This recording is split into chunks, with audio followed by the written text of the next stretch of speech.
या छोट्या मैत्रिणीचे नाव आहे राणी. राणी हळूहळू मोठी होते, बोलू चालू लागते, शाळेत जाऊ लागते. जेव्हा शाळेत मित्रमैत्रिणींच्या बरोबर खेळण्याची आवड निर्माण होत लागते, ही आवड निर्माण करण्यासाठी आई वडिलांचाही मोठा वाटा असतो. त्यांनी मुलीला किंवा मुलांना खेळण्यास प्रवृत्त केले पाहिजे.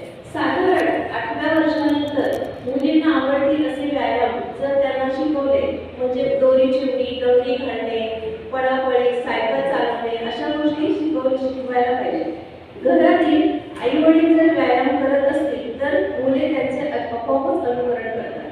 हळूहळू राणी मोठी होते आणि साधारण 10 ते 12व्या वर्षानंतर तिच्या शरीरात छोटे छोटे बदल घडू लागतात. तिच्या शरीरात नवीन संप्रेरणे स्रवू लागतात आणि तिचे वागणे थोडेसे बदलते. हा बदल म्हणजे तिला पिरियड सुरू होतो.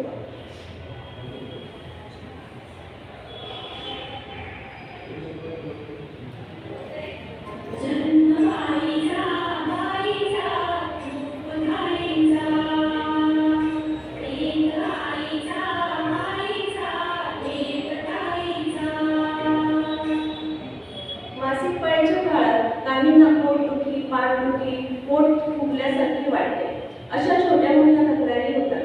आता आपण जे आसने बघितले त्यांनी या तक्रारी दूर होण्यास मदत होते. या प्रामुख्याने शरीर ताणले की बरे वाटते. ट्विस्टिंग केले तर मणक्यामध्ये काही ताण असेल तर तो कमी होतो व कंबर दुखणे सुद्धा कमी होते. काहींना खूपच त्रास होत असेल तर त्यांनी अगदी सोपे पूरक व्यायाम करण्यास हरकत नाही. जसे हात गोल फिरवणे, खांदे गोल फिरवणे, उजवीकडे डावीकडे वळणे, चालणे असे व्यायाम केले तरी चालेल. यानंतर स्त्रीच्या आयुष्यातील महत्त्वाचा टप्पा म्हणजे तिचे लग्न होते.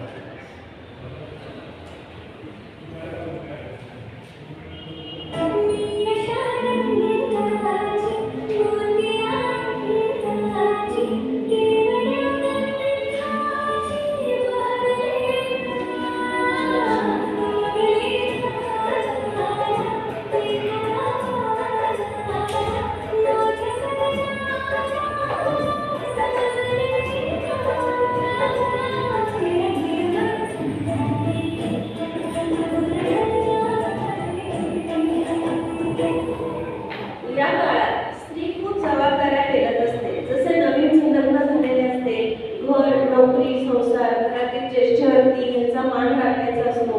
या सगळ्यांमध्ये तिला स्वतःकडे लक्ष द्यायला वेळच मिळत नाही. कधी कधी मानसिक त्रास सुद्धा होत असतो. याचा परिणाम म्हणजे हार्मोन्सचे असंतुलन होते, PCOD सारखे त्रास सुरू होतात, वजन वाढते. यासाठी डॉक्टरांची ट्रीटमेंट घ्यावी लागते आणि यातच कधीतरी तिला बाळाची चाहूल लागते.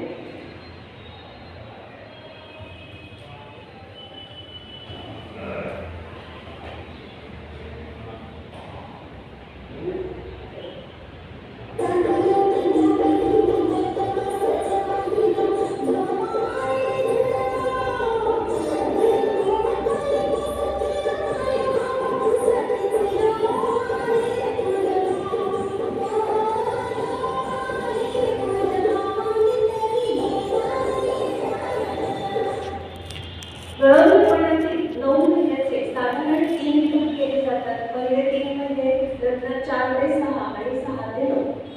आपल्याला 9ही महिने प्राणायाम आणि ध्यानधारणा हे 9ही महिने करू शकतो. पहिले 3 महिन्यामध्ये थोडेसे व्यायाम कमी करायचे असतात. आता माझ्या मैत्रिणींनी जे व्यायाम दाखवले ते 4 पासून 9 महिन्यापर्यंत आपण करू शकतो. याच्यामध्ये बद्धकोनासनामुळे गर्भाशयाचे स्नायू बळकट होतात. मागे वाकणे, ट्विस्टिंग करणे यामुळे कंबर सशक्त होते. सेतुबंधासन, मार्जरासन याने पण कमरेचे आरोग्य चांगले राहतात. यथावकाश मुले मोठी होतात. घरातील प्रत्येक व्यक्ती आपल्या कामात व्यस्त असतात आणि स्त्रीच्या जीवनात अजून एक महत्त्वाचा टप्पा येतो, तो म्हणजे रजोनिवृत्ती. रजोनिवृत्ती म्हणजे स्त्रीची मासिक पाळी बंद होते. त्यानंतर ती कधीच गर्भवती होऊ शकत नाही. शरीरातील स्त्रीबीज ग्रंथी वाढत्या वयानुसार काम करणे बंद करतात. त्यामुळे शरीरातील हार्मोन्सचे असंतुलन होते. स्त्रीबीजांमध्ये दोन महत्त्वाचे हार्मोन्स तयार होत असतात आणि तेच मासिक पाळीचे नियमन करत असतात। जसजसे वय वाढते तसतसे स्त्रीबीज ग्रंथीमधील बीजांची संख्या कमी होते, हार्मोन्सचे स्तर कमी होतात आणि म्हणूनच स्त्रीची मासिक पाळी बंद होते। यालाच रजोनिवृत्ती किंवा मेनोपॉज असे म्हणतात। परंतु हे सगळे अचानक होत नाही, तर ही प्रक्रिया शरीरात 3 ते 5 वर्ष आधीपासून चालू असते। रजोनिवृत्ती साधारण 40 वर्षापासून 55 वर्षापर्यंत होते। सध्याच्या काळात रजोनिवृत्ती 35व्या वर्षी सुद्धा चालू होते। याचे कारण त्यांना असलेला ताण, व्यायामाचा अभाव व मानसिक अस्वस्थता आहे। रजोनिवृत्तीबाबत प्रत्येक स्त्रीचा अनुभव वेगळा असतो। काही जणांना खूप त्रास होतो तर काही जणांना समजत सुद्धा नाही। तर या रजोनिवृत्तीच्या त्रासाचे आपण 3 भाग करू शकतो। लगेच होणारा त्रास, काही काळानंतर होणारा त्रास आणि बऱ्याच वर्षानंतर होणारा त्रास। लगेच होणाऱ्या त्रासामध्ये खूप दिवस रक्तस्राव चालू राहतो, अगदी 15 दिवस ते 1 महिनाभर ब्लिडिंग चालू असते। त्यामुळे स्त्री अगदी असाही अशक्त होते आणि तिचे मानसिक स्वास्थ्य हरवते। कधी कधी 6 महिने पाळी येत नाही आणि आधी खूप दिवस रक्तस्राव चालू असतो। अजून एक होणारा त्रास म्हणजे हॉट फ्लॅशेस। शरीरात उष्णतेचे तरंग निर्माण होतात। हे तरंग 1 ते 5 मिनिटे टिकतात, पण जेव्हा ते असतात तेव्हा खूपच अस्वस्थ वाटते, खूप घाम येतो, फॅन लावावासा वाटतो, अगदी थंडीत सुद्धा फॅन लावावासा वाटतो। हे असे का होते तर शरीरातील हार्मोन्सच्या पातळ्या कमी होतात, त्याला शरीराने दिलेला हा प्रतिसाद आहे। यामध्ये कधी कधी हृदयाचे ठोके जलद पडतात, रक्तवाहिन्या प्रसरणे पावतात, घाम येतो, याचा मनावर देखील परिणाम होतो। त्यामुळे स्त्रिया उदास होतात, हताश होतात, त्यांना असहाय्य वाटते, रडू येते, कधी कधी खूप भूक लागते तर काही जणी अजिबात खात नाही, काही जणींना निद्रानाश होतो तर काही जणींना खूप झोप येते। हॉट फ्लॅशेससाठी नाडी शोधन प्राणायाम खूप उपयोगी पडतो।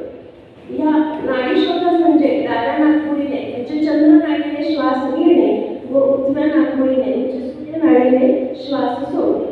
अजून एक उपाय म्हणजे ध्यान। ध्यान हे काही लगेच लागत नाही, पण मागे मंद संगीत ऐकत आपण फक्त श्वासावर लक्ष ठेवून सुद्धा ध्यान करू शकतो।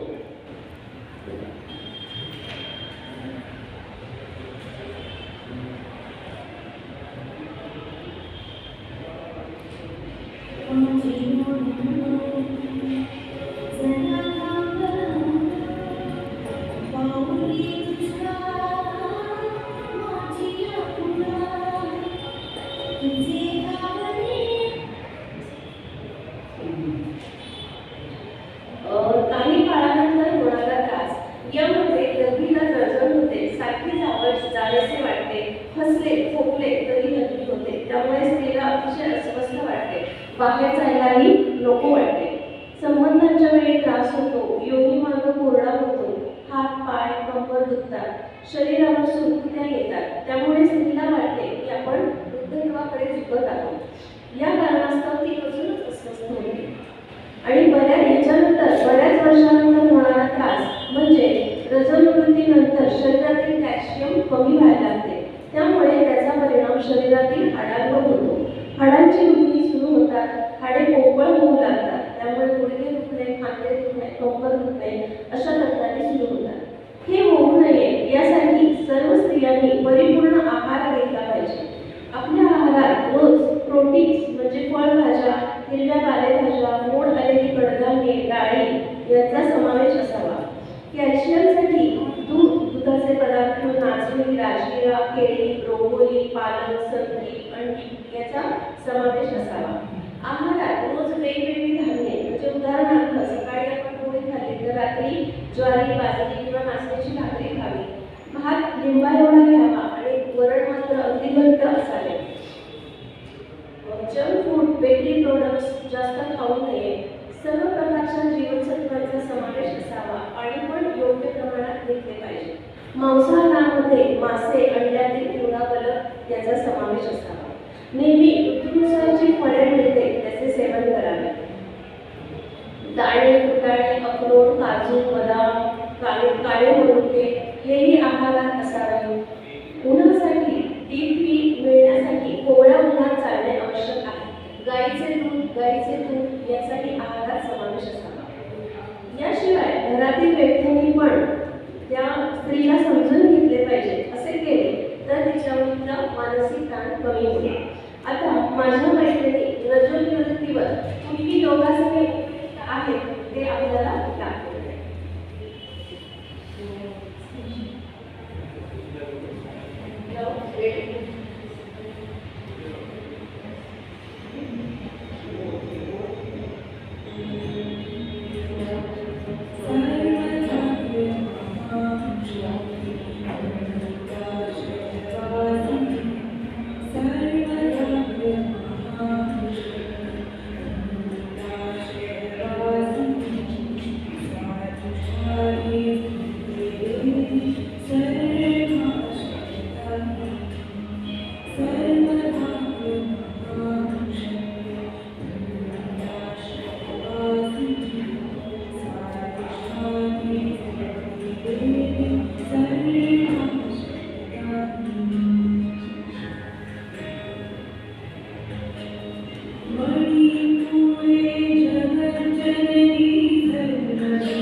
सर्व आसनांमुळे मासिक पाळीच्या तक्रारी कमी होतात। आता आपल्याला शशांकासन कृती करून दाखवेल। यामुळे कंबर व पाठीची लवचिकता वाढते। सुनीता उदरासन करून दाखवेल, जे गुडघेदुखी व कमरेदुखीसाठी उपयुक्त आहे। आपल्याला वक्रासन गायत्री करून दाखवणार आहे। पोटाचा व कमरेच्या स्नायूंची लवचिकता वाढते। विस्तृत केल्यामुळे मणके सुद्धा सशक्त होतात। मालासन हेमा करून दाखवेल। यामध्ये अपचन बद्धकोष्ठतेच्या तक्रारी कमी होतात। गर्भाशयाचे स्नायू सुद्धा बळकट होतात। धनुरासन कृती करून दाखवते आहे। मानदुखी, कंबरदुखी तसेच हृदयविकार यासाठी उपयुक्त आहे। शलभासन गायत्री करणार आहे। पायाची व कमरेची लवचिकता याच्याने वाढते। सेतुबंधासन हेमा करते आहे। अपचन, गुडघेदुखी कमी होते। पाठीच्या कड्यांची लवचिकता वाढते। सर्वांगासन शीर्षासन हा आसनांचा राजा आहे। सुनीता आपल्याला सर्वांगासन करून दाखवते आहे। हे आसन केले तर शरीराच्या सर्वच छोट्या मोठ्या तक्रारी दूर होतात। पुढचं आसन होतं मत्स्यासन, जे कृती करते। हे हृदय व श्वसन विकारासाठी उपयुक्त आहे। तसेच कमरेचे आरोग्य देखील चांगले आहे। अधोमुख श्वानासन हेमा करते आहे। ओव्हरीजसाठी उपयुक्त आहे आणि शरीरातील सर्व स्नायूंची ताकद वाढवते। शेवटचे आसन प्रसारित पादोत्तानासन सुनीता करते। याच्यामुळे मेंदूकडे रक्तपुरवठा वाढतो। कंबर व मानेची लवचिकता वाढते। अशा प्रकारे आपण जर आहार नीट घेतला आणि ही योगासने नियमित केली तर रजोनिवृत्तीचा हा टप्पा आपण सहजपणे पार पाडू शकतो। आता थोडक्यात तिच्या मनातील भावना काय आहे ते बघूया। शेवटचं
सलोनीसाठी रजोनिवृत्ती आहार